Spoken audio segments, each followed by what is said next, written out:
In today's video, I'm going to teach you how to export a storyboard to PDF using PowerPoint. Whether you're working on a presentation for school, a business project, or a creative endeavor, being able to convert your work into a PDF format can be incredibly useful, especially for sharing documents while keeping the design and layout intact. So, let's get started. First things first, you'll want to launch PowerPoint on your desktop. This is your primary tool for creating and organizing the storyboard you'll later export. If you already have the PowerPoint software installed, simply locate the icon on your desktop or in your Start menu and double-click to open it up. Once PowerPoint is open, you have two options. You can either open an existing presentation file that you have already created, or if you're starting fresh, you can create a new presentation. If you're opting to create a new one, feel free to add all your essential photos, charts, tables, and any other content directly onto the slides. This content will ultimately form the basis of your storyboard. When your presentation is ready, the next move is to navigate to the File menu at the top left corner of your screen. Click on it, and then proceed to select Print from the drop-down options.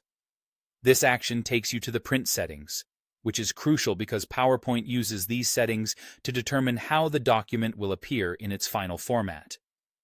Within the print settings, you'll notice a section called Layout or Print Layout. By default, this is usually set to full-page slides. What you want to do here is click on this drop-down menu and change the setting to Notes Pages. By selecting Notes Pages, you ensure that each of your slides will be accompanied by its related notes directly below it in the PDF, which is ideal for a comprehensive storyboard presentation. After making this selection, take a moment to look at the print preview. It allows you to verify that every slide, along with its notes, is displaying correctly. This step is crucial to avoid any errors or incomplete information in your exported document. Now, you're almost done. You just need to change the printer destination. Look for the option where it says either Save as PDF or Microsoft Print to PDF and select it.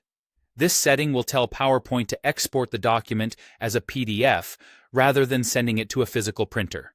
Finally, click on the Save or Print button, depending on your version of PowerPoint. This action will initiate the export process, allowing you to generate a PDF file that you can name and save in your desired location on your computer. And there you have it, a seamless transition from storyboard to PDF using PowerPoint. Thanks for watching and happy presenting.